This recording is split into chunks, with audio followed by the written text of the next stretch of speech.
영화 아바타에서 제이크는 판도라에서 놀라운 광경을 목격합니다. 스스로 빛을 내는 생물들이 일몰 이후의 판도라를 아름답게 수놓은 거죠. 제이크가 풀을 밟을 때마다 푸른빛이 발산되고 주변을 날아다니는 곤충들도 마치 반딧불이처럼 주황색의 예쁜 빛을 내죠. 제이크 설리에게 다가온 영혼의 나무의 씨앗 아토키리나는 마치 발광 해파리하고 비슷한 모습입니다. 또 버섯같이 생긴 녀석들도 푸른색의 빛을 내고 있는데요. 이 녀석들은 두들기면 빛을 더 강하게 냅니다. 오마티카야 부족들은 이 발광 생물들을 묶어서 등대로 쓰고 일몰 이후에 정찰을 나갈 때는 등불로 사용한다는 설정이죠. 자, 이렇게 영화 아바타에는 정말 여러가지 발광 생물들이 나옵니다. 이 발광 생물들이 빚어낸 장관을 보고 관객들은 와, 진짜 멋있다. 나도 판도라에 갈래! 라면서 극찬을 쏟아냈죠. 그만큼 명장면이었죠. 자, 그런데 궁금한 게 있어요. 이렇게 스스로 빛을 내는 생명체들이 정말로 존재할까? 스스로 빛을 내는 생물들을 발광생물이라고 합니다.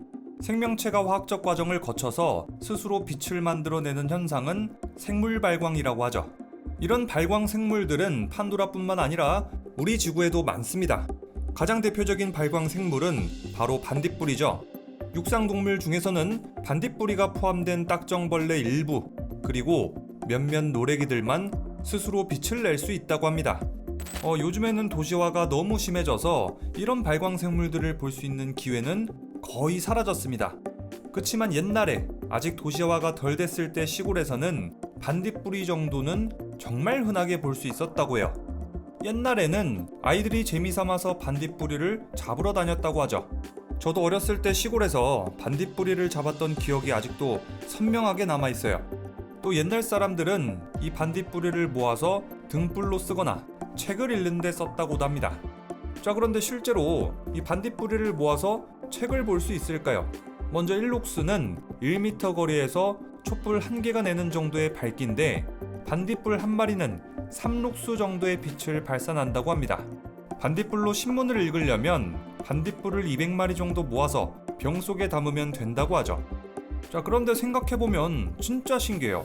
이 반딧불이들이 뭐 플래시를 들고 다니는 것도 아니고 엉덩이에다가 가스레인지를 달아놓은 것도 아닌데 도대체 어떻게 얘네들은 스스로 빛을 내는 걸까? 자, 이 반딧불이 그림에서 반딧불이 궁뎅이 쪽을 확대해봐요. 이것은 반딧불이의 발광기관입니다. 반딧불이의 발광기관에는 루시페린이라는 물질이 있습니다.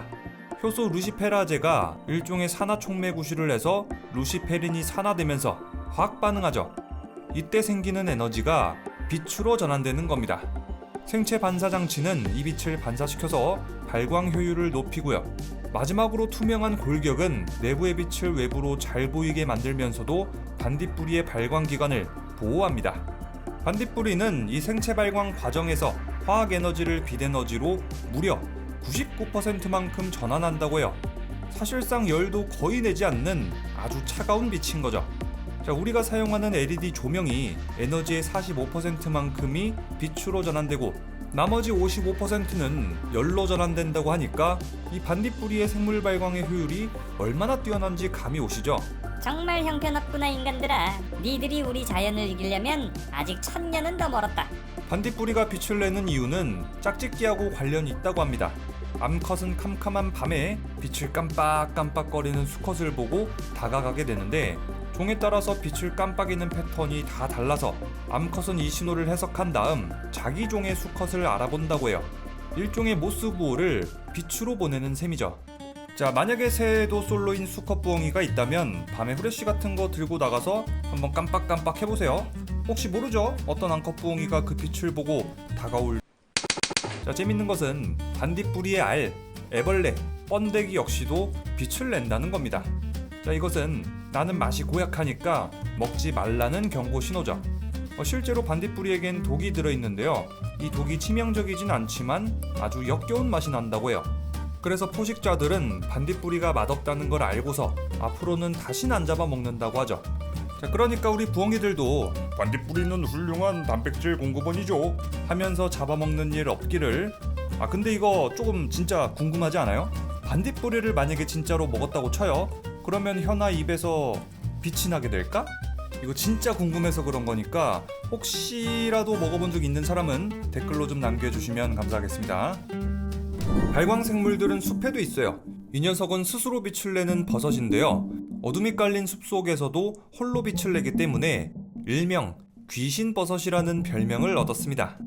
기록에 따르면 1840년 영국의 식물학자 조지 가드너가 당시 브라질의 열대우림 지역에서 목격했다고 합니다. 아이들은 이 버섯을 코코꽃이라고 부르면서 가지고 놀고 있었다고 하죠. 이 버섯은 한참 동안 자취를 감췄다가 2009년 브라질에서 170년 만에 발견됐습니다. 이 귀신버섯은 까만 어둠 속에서 연한 녹색빛을 냅니다. 그 빛은 책을 읽을 수 있을 만큼 밝고 희귀하기는 해도 전 세계에 비슷한 종이 분포해 있다고 하죠. 그런데 이 버섯 녀석은 또 어떻게 스스로 빛을 내는 걸까? 슈퍼마리오가 버섯 농사라도 지었나? 브라질 상파울로 대학 연구진을 중심으로 러시아, 일본 공동 연구진은 이 버섯을 연구했는데요.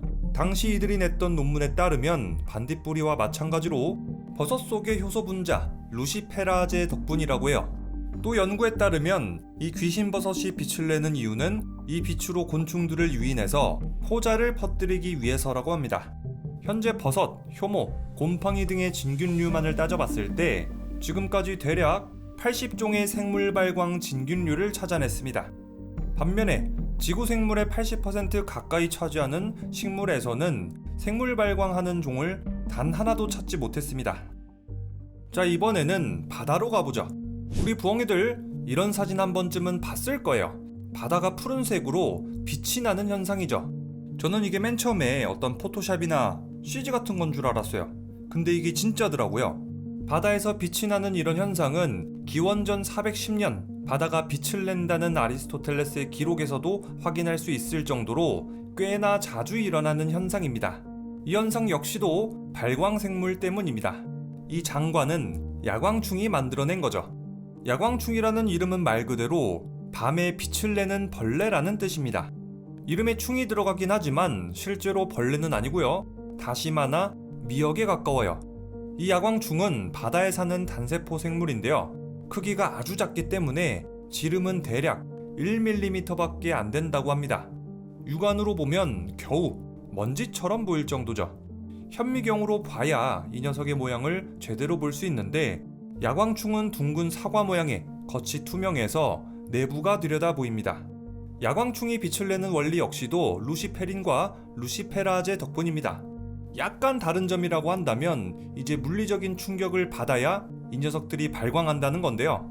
파도가 치거나 사람들이 첨벙거리거나 돌을 맞거나 하는 등등 이렇게 물리적인 충격을 받으면 야광충 안에 있는 루시페린이 루시페라제라는 효소의 작용으로 산화되면서 그때 방출되는 에너지가 빛 에너지 형태로 나온다고 합니다. 자, 지금부터는 깊은 바다로 가봅시다. 깊은 바다로 들어가면 빛을 내는 생물들은 정말 많아집니다. 미국 몬터레이만 수족관 연구소 연구진은 1999년부터 2016년까지 17년 동안 원격 제어 무인잠 수정을 이용해서 수심 4,000m까지 35만 건의 영상을 촬영하고 분석했습니다. 분석 결과 박테리아, 해파리, 오징어, 그리고 초롱아귀, 도끼고개와 같은 심해어 종류 등등 촬영된 바다 생물들 중에서 무려 76%가 발광생물이었다고 해요. 바다 생태계에서 발광생물은 정말 흔하디 흔한 거란 거죠. 심해생물이 빛을 내는 이유도 정말 다양했습니다. 먹이를 잡고 포식자로부터 방어하고 상호 의사소통을 하고 짝짓기 상대를 찾고 자신의 위치를 알리고 이 빛의 사용 용도가 정말 다양하죠. 심해초롱아귀의 경우에는 이마에 튀어나온 돌기 끝에서 빛을 냅니다. 바닷속 생물들은 이 빛을 보고 유인되는데 누군가가 가까이 다가왔을 때 심해초롱아귀는 그 녀석을 잡아먹는다고 하죠. 이 빛으로 마치 낚시하듯 사냥하는 거예요. 또 같은 심해초롱아귀끼리는 이 빛으로 서로의 존재를 확인하고 의사소통도 하고 멀리 있어도 이 빛으로 자기 짝이 어디 있는지 확인한다고 하죠.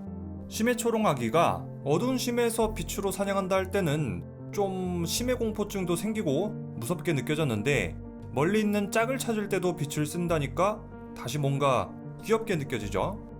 도끼고기의 경우에는 수면에서 내려오는 빛하고 비슷하게 보이게 몸체 아랫부분으로 빛을 내서 위장, 포식자를 회피한다고 해요. 오징어의 경우에는 수컷과 암컷 사이에 구애의 표현으로 사용하고 같은 수컷 길이는 경고의 빛을 낸다고 하죠.